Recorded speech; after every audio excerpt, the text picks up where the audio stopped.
Jonathan Lemire, from your reporting, how far is the president and the campaign willing to go to keep him in office?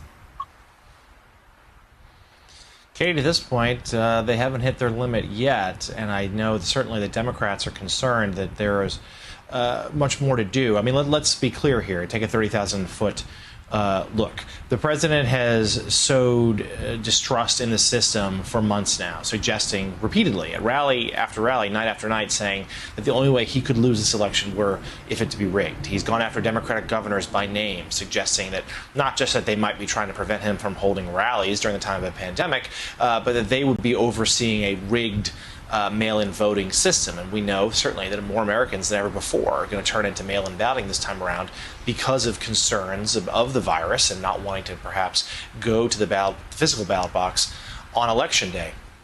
What has happened in the last few days, as just outlined with the Department of Justice, shows that blurring between seemingly the efforts to reelect the president and the governance of the country.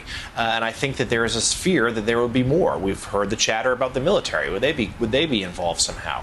You know, certainly there's a lot of fear and alarm on the Democratic side that the Department of Justice will be, perhaps used as a political tool here down the stretch to bring perhaps indictments or charges against key Democrats. Certainly, the president himself has mused aloud about Hunter Biden and whether he should be charged with some sort of crime. And to be clear, there's no evidence that he's done anything wrong.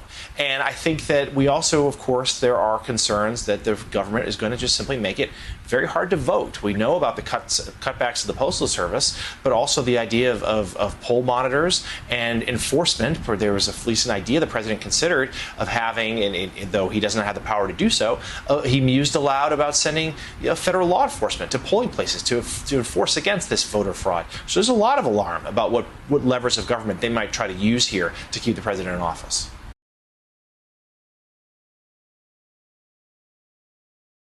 Hey there, I'm Chris Hayes from MSNBC. Thanks for watching MSNBC on YouTube. If you want to keep up to date with the videos we're putting out, you can click subscribe just below me or click over on this list to see lots of other great videos.